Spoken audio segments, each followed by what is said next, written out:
911, what is your emergency?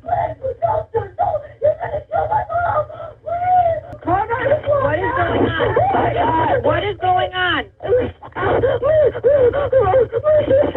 on? What is going on? Hello? What is going on? Who has a knife? My sister, and I just woke up because I heard yelling. Okay, this is your sister? Yeah, and she's doing my mom with a knife. May you please tell her? She's doing what to your mom with the knife? You need to take a deep breath for me so I can understand you. No, I did. She's going to kill my mom. Sabrina Zunich was born in 1995 and faced hardship from an early age. Her biological parents were unable to provide a stable home, forcing her into the foster care system. As a teenager, she was placed with a foster family in Willoughby Hills, Ohio. Her new guardians, Kevin and Lisa Knofels, appeared to be caring and responsible parents. Kevin was a successful social worker, while Lisa devoted herself to raising their children and managing the household.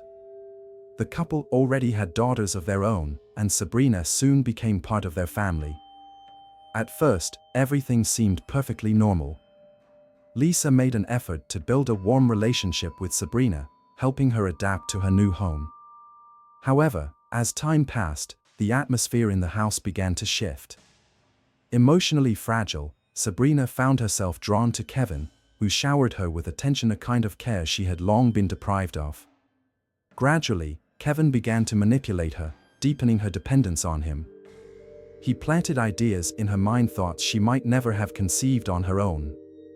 This insidious influence marked the beginning of a chain of events that would soon spiral into horror. Sabrina quickly adjusted to life in the Knofels household. Lisa continued to care for her foster daughter, but her husband, Kevin, took on a more significant role in the girl's life. At first, his interest in her seemed harmless. He was friendly, affectionate, and engaging. He praised her, joked with her, and shared stories from his life. But over time, their relationship began to cross the boundaries of a father-daughter bond. Kevin recognized Sabrina's vulnerability. She lacked strong family ties and craved love and validation. He took advantage of this, making her feel special, irreplaceable. Their conversations grew increasingly personal, then intimate, until their relationship became romantic. With no real-life experience to guide her, Sabrina truly believed that Kevin loved her. Their affair remained a secret. Lisa, oblivious, continued to devote herself to her family. But before long, her presence became an inconvenience to Kevin. He subtly but persistently implanted the idea in Sabrina's mind that Lisa was the only obstacle standing between them, that the only way they could be together was to eliminate her. Completely under Kevin's spell, Sabrina began to take this idea seriously. She became convinced that once Lisa was gone, she and Kevin would be free to be together. By then, her thoughts were no longer her own. Her mind was clouded by his relentless manipulation. Thus began the preparations for a crime that would soon send shockwaves to the community. On the night of November 16, 2012, the Knofels home in Willoughby Hills lay in silence. Lisa went to bed, unaware that it would be her final night alive. Sabrina, fully under Kevin's influence, knew the moment had come. Armed with a knife, the 17-year-old entered Lisa's bedroom. The first strikes jolted Lisa awake, her screams piercing the night. She fought desperately to defend herself, but Sabrina's attack was relentless, fueled by a ferocity far beyond her years. Bleeding profusely, Lisa managed to escape the bedroom, stumbling into the hallway, leaving a trail of blood behind her. But Sabrina pursued her, striking again. Lisa fought for her life, but her strength was fading. The couple's children were in the house, and at least one of them heard the struggle. By the time it was over, Lisa had suffered 178 stab wounds. Her body lay motionless on the floor, drenched in blood. Sabrina stood over her, dazed, as police stormed into the house. Someone had called 911. When officers arrested Sabrina, she was in shock but did not resist. In the first moments, she barely spoke. Later, it would become clear she had no true grasp of the horror she had committed. In her mind, there was only one thought: Kevin was finally hers. Following her arrest, Sabrina Zunich was taken to the police station for questioning. She was in a state of shock, her hands and clothes soaked in blood, her gaze vacant.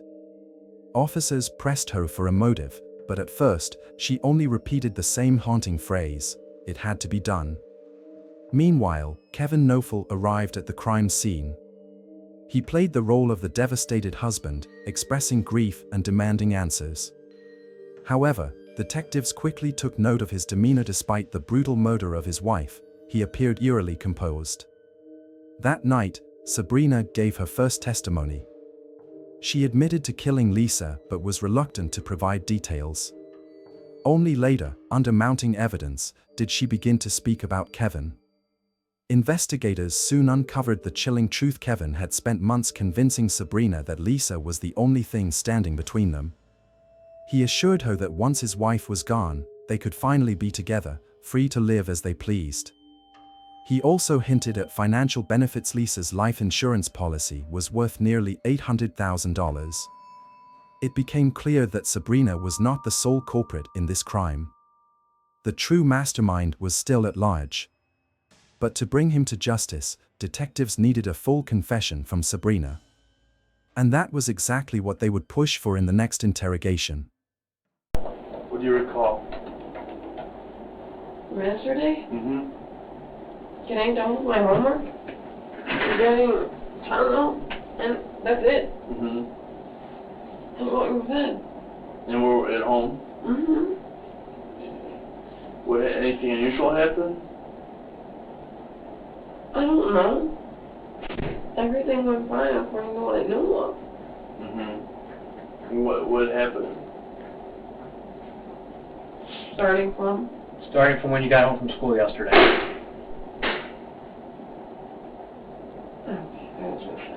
No. I got home, I went to dorm home. Then we had hamburger helper. And then I went back to doing my homework. Stayed doing my homework for like 1.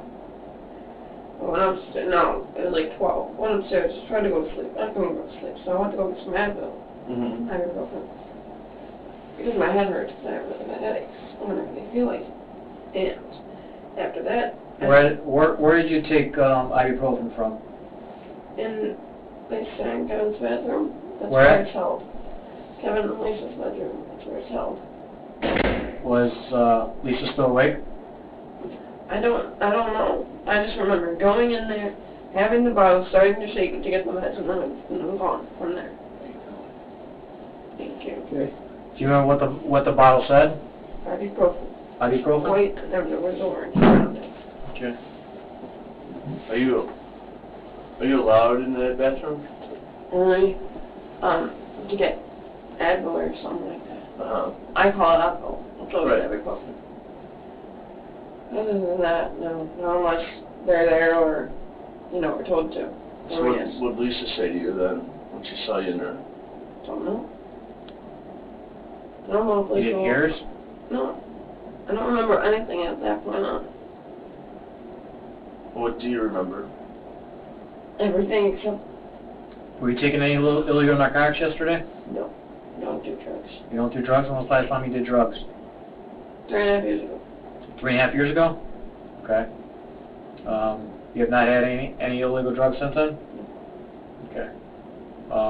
You were at home all night yesterday? Okay. After you ate dinner, did you have this opportunity to say goodbye to Kevin? I was at the computer desk. You're at the computer I desk? don't know. I went to the living room also because I was printing my bracelet. I mean, I was in the living room, I was in the kitchen, and I was in the office. That's it. Excuse me. I mean, I believe so. Yeah, he just said bye because he always says bye to everybody. Mm-hmm. Okay. Then we either say bye to Billy kisses him. Well, Okay. You had an argument or anything with Lisa last night? no, No? everything was fine. Everything's I fine? know. Okay. Have you had these type of issues in the past where you just don't remember things? I'm not positive. I mean, I know I was in other group homes. When I was in a fight with other people, I blacked out. You mentioned you've had at your group home incidences where you blacked out. Have those been physical? What do you mean? Like, did you get in fights? People? Yeah, but it wasn't me hitting them. Mm-hmm. If I get a blow to the head, I'm gone. Mm-hmm. So I fell with my head. Have you hit people before and not remembered it? Like, in the blackout? Yes. But not, I don't start fights. Mm-hmm. Ever since my first group home, I was 14. I stopped fighting ever since then. What do you think happened to your hands? I don't know. I'm just saying that I'm being charged with homicide. Well, we're investigating it. I remember. I'm pretty sure you do. Yeah. And then, Remember what you were doing prior to getting to the ambulance? no, In Lisa's room? getting meds for my headache. And if I don't get it, Mm-hmm.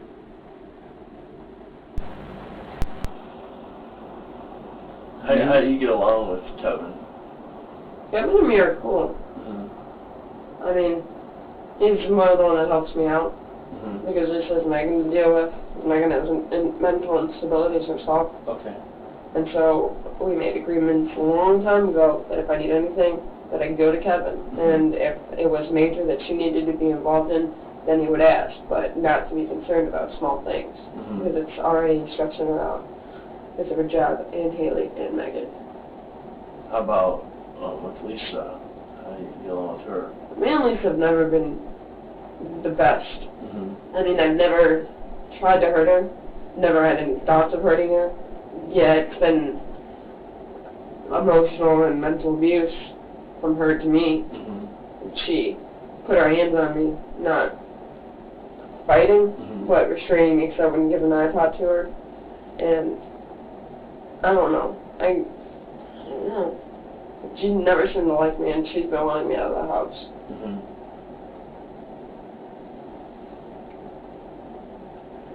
What's your thoughts on how Lisa is not alive now? What? What is your thoughts on that she is not alive?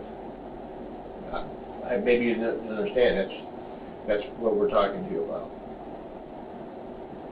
She didn't kill me. Mm-hmm. She's dead.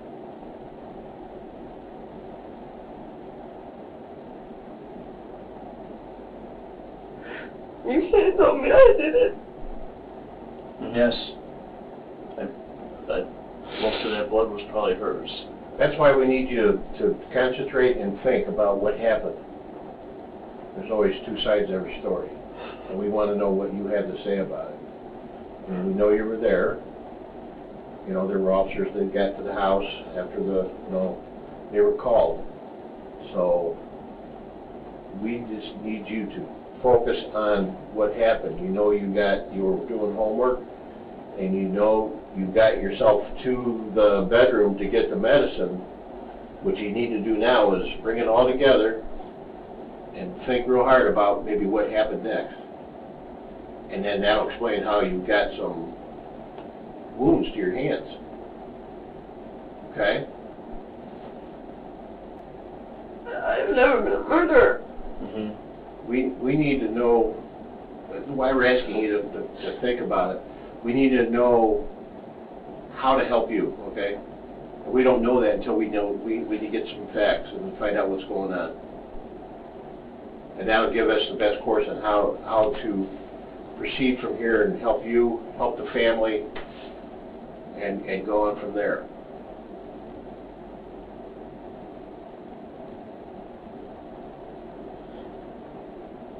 What do you want me to eat? I don't. We don't want you to say anything except the truth, and we just want you to think about it, because something happened by the time you were getting your meds in the bathroom there for your headache. then one of our police officers arriving. So something happened in between that time, and we're just trying to get to the truth of that and find out what happened. I don't know.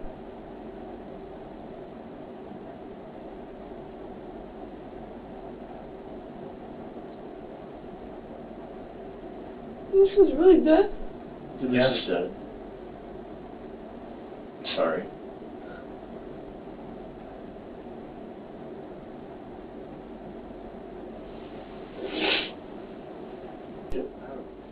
And Do we have a blanket already or none? You don't have a blanket? Oh my gosh.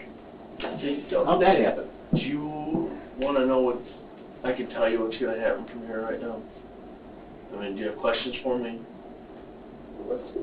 I mean, you right, David? Yeah. I mean, or for right now, we're still doing our investigation, but you're under arrest. You know, Lisa's dead, and it appears that you're responsible for that at this time. So that's what the charge is going to be.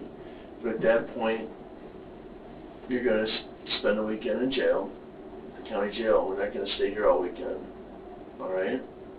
And you'll have a court hearing probably on Monday. And at that time, they'll look to see if you have a bond and what to do. All right, for you.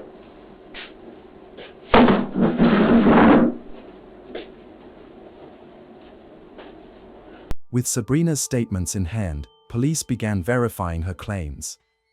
The key challenge was proving that Kevin Knofel had indeed manipulated the girl and coerced her into murder. Investigators started by analyzing phone records and messages exchanged between Kevin and Sabrina.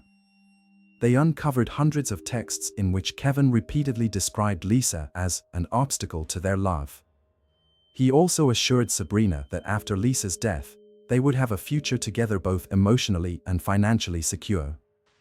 But the most damning evidence came from an unexpected source: Sabrina's cellmate.